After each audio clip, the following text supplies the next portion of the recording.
I have a prediction for your life. That prediction is this: there is uncertainty in your future. There's something meaningful that is coming forward for you right now in a new way. It's different than before. And you're experiencing some anxiety or stress or fear around this new situation.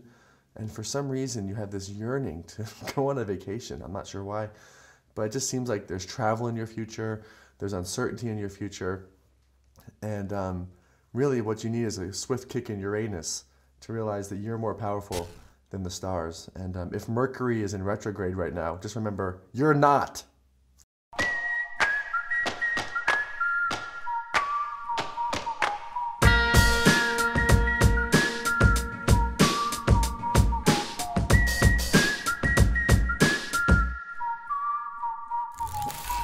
Hi, and welcome to Daily Love TV. I'm your host, Mastin Kipp, founder of thedailylove.com. And today I have a question from a daily lover, Melanie, which just hit me so hard. I actually just thought it would be such a powerful question to answer for you, Melanie. So thank you for asking it. Here's the question. I often help people with their own problems, but I feel like I've lost myself. How do I find myself? And I think that's such a rich question, and here's why. Chances are, if you're watching this video, if you're on thedailylove.com, if you're on our YouTube page, if you're on the Facebook page, wherever you are someone who likes to inspire people. You like to be the voice of inspiration in your community.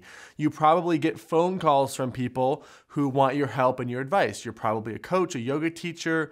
You're probably someone who's into transformation, into inspiration, and you're that voice, that shoulder that people lean on in your community. And that is incredible and that is awesome, and we need you to shine your light. But here's the thing.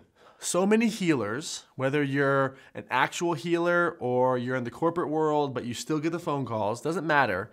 Anyone who likes to help other people can get burnout because we like to give and give and give and give. And I can tell you, giving for me is in my DNA. It's what I love to do. I love to give to my girlfriend, Jenna. I love to give to our employees. I love to give to the daily lovers. I love to give. It is something that lights me up. It is why I do what I do.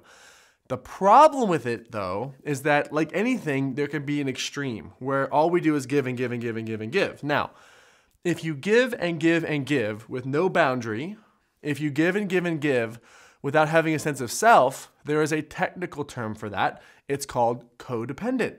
So basically, here's what codependent is. Codependent is when someone is so focused on another person that there's no boundary between this person and the other person, and it's all about the other person. There's no boundary, there's no sense of self. Now, there's a fine line here between being of service and giving and having empathy and being codependent. And codependency is when empathy has gone too far and you've lost yourself. So chances are, if you're a healer, if you're here, if you're watching this, you probably, borderline between empathetic and codependent. We all do. It's very common, very normal, very natural. So how do you pull yourself back? How do you find yourself? Well, there are 3 C's from an incredible program called Al-Anon. I don't represent Al-Anon. I'm not a voice of Al-Anon, but these 3 C's did come from Al-Anon, and so I want to share them with you. So if you think you might be the codependent one, if you think you might be the one that's focusing on someone else and you don't have that sense of boundary, here are the 3 C's. I didn't cause it, I can't cure it, and I can't control it. So many times we can see the potential in someone else. We can see what's possible in someone else. And we love people. We want to take care of them. But ultimately, we are powerless over other human beings. We cannot control other human beings.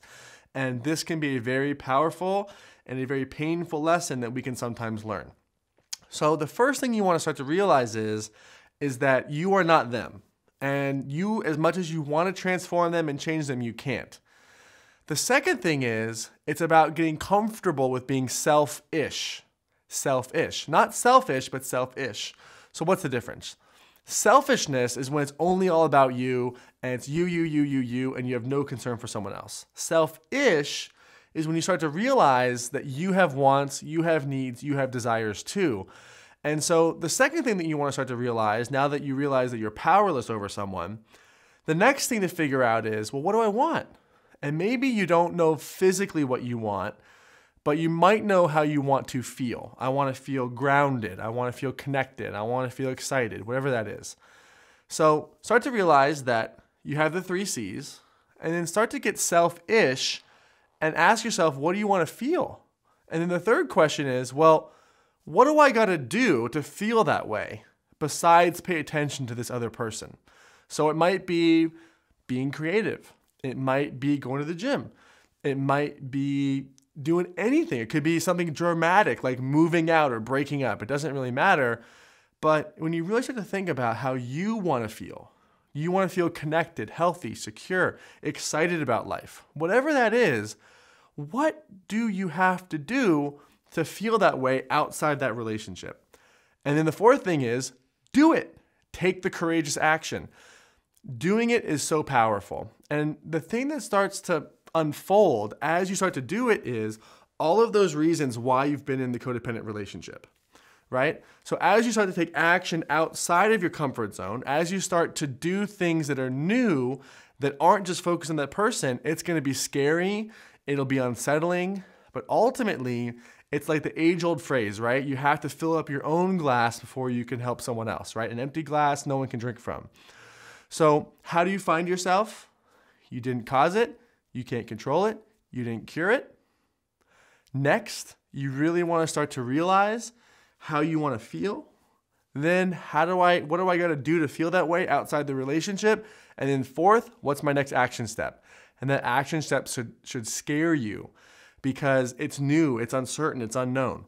And there is a price that you have to pay to find yourself, which is courage. You have to find yourself through courage. There really is no other way to do that. I hope that that's helped answer your question. In the comments below, please leave your next action steps. Answer these 4 questions, right? The 3 C's, how are you going to apply the 3 C's in your relationship? Then, how do you want to feel? Then, what could you do outside the relationship to feel that way? And then fourth, what is your next action step? In the comments below, please leave the answer to these 4 questions. It's a very, very powerful process that will help you come back to yourself. The Daily Love community is a group of seriously loving, caring folks. Hit up thedailylove.com and leave your comment and join in on the conversation and meet and support these amazing people.